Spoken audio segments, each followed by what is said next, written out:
Bonjour à toutes, bonjour à tous, j'espère que vous êtes toutes et tous bien. Je vous retrouve avec plaisir mais avec beaucoup de retard pour réagir au second trailer de Thor 4 Love and Thunder, donc qui je le rappelle sera toujours réalisé par Taika Waititi, avec un très joli casting, et comme je le rappelle, donc hormis le retour de Chris Hemsworth dans le rôle du Dieu tonnerre, on aura Natalie Portman, donc de retour officiellement depuis Avengers Endgame, où elle avait fait une apparition de quelques microsecondes, Russell Crowe qui jouera Zeus, et Christian Bale qui jouera l'antagoniste Gore, ou Korg, je sais plus comment on se prononce, mais bref, c'est un rôle de méchant assez prometteur.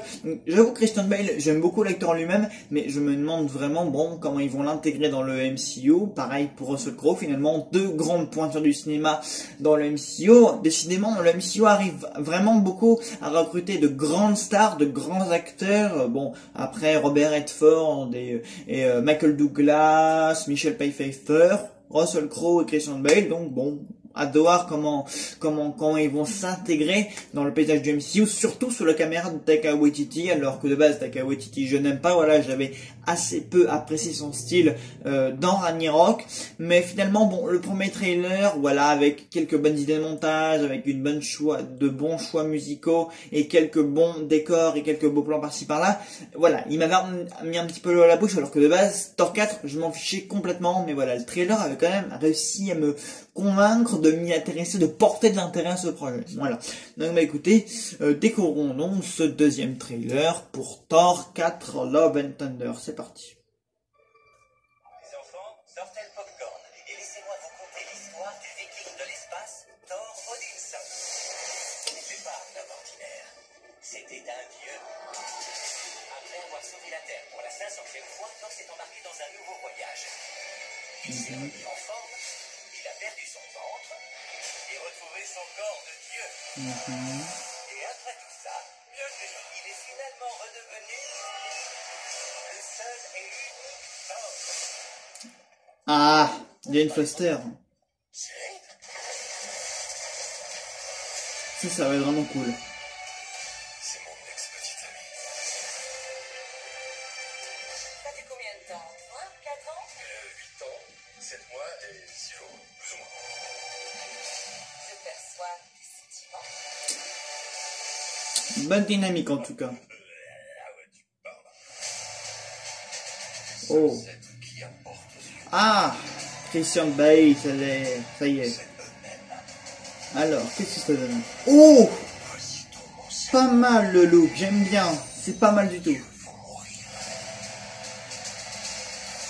Pas mal du tout le look de Thor. J'allais dire que ce que tu as fait là-bas m'a beaucoup impressionné. C'était mon premier méchant. On n'oublie jamais sa première fois. Il y a une esthétique grise qui est pas mal du tout là. Ce paysage-là, il me plaît beaucoup. Trois dieux que j'ai tués. Oh. Tu as une chose pour laquelle te battre.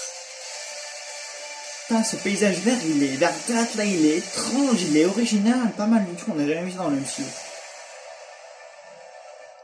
voir qui tu es. Que ton déguisement disparaisse. Puis je t'aime. Oula. Oh, je t'en fais trop, comme d'habitude.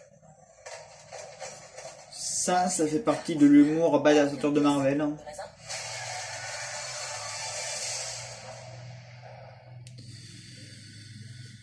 Bah écoutez, ce deuxième thriller est très emballant, très fun, et ce que j'aime bien, ce que j'apprécie, c'est qu'on met beaucoup en avant donc le retour donc du couple Jane-Thor, donc Jane donc, qui a repris en partie Mjolnir avec Thor du coup, donc on va beaucoup remettre leur relation au goût du jour. Je pense qu'à la fin du film, soit ils se remettront ensemble dès le début, ou soit ils se remettront ensemble à la fin, et du coup ça teasera du futur pour le MCU, voilà Thor plus Mini-Thor ensemble mais en tant que couple, donc le couple qui va gouverner le nouvel Asgard, je pense.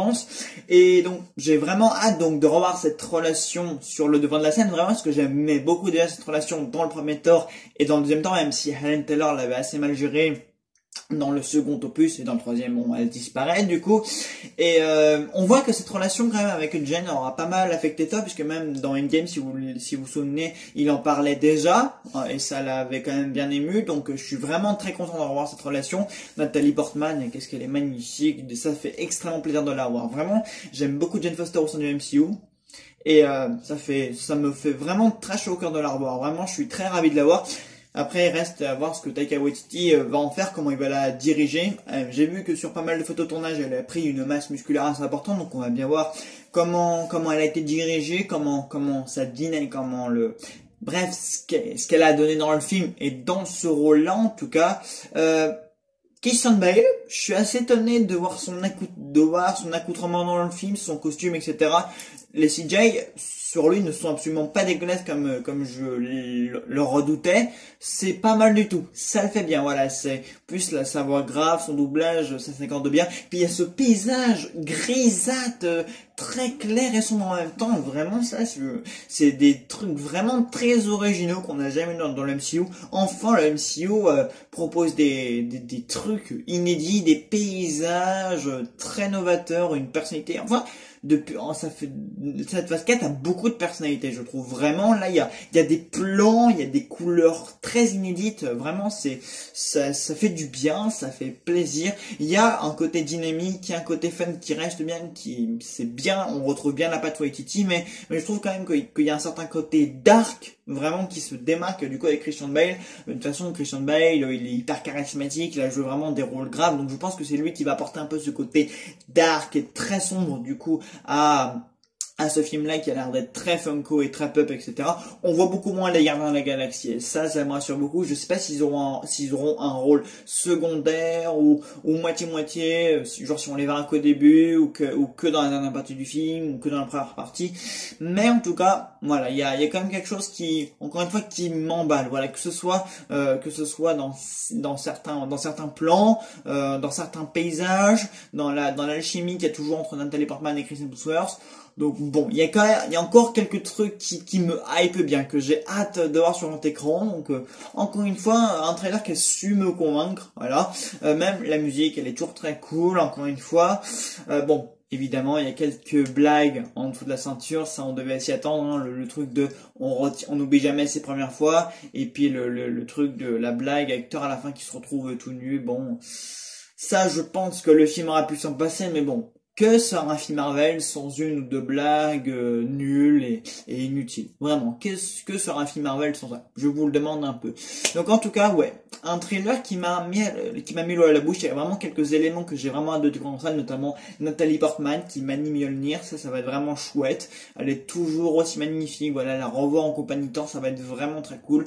On va voir comment Taika Waititi exploite leur relation à l'écran, enfin le retour de leur relation à l'écran. Pareil pour Christian Bale, du coup comment il exploite son rôle de méchant, comment il le dirige, ce qu'il en fait. Plus il y a vraiment ce paysage vraiment qui me marque. C'est un paysage marquant parce que quand le MCU se met vraiment à faire des trucs très nouveaux avec beaucoup de personnalité, bon, Taika Waititi, c'est un scam auteur. Qu'on l'aime ou qu'on n'aime pas, même moi qui l'apprécie assez peu, et même moi qui ai peu apprécié son travail sur Ragnarok, je dois reconnaître que c'est beau ce qu'il a fait là. Vraiment, il y a de la patte, il y a de la personnalité, il y a de la nouveauté, il y a de l'inédit, il y a beaucoup de couleurs, il y a de bonne musique.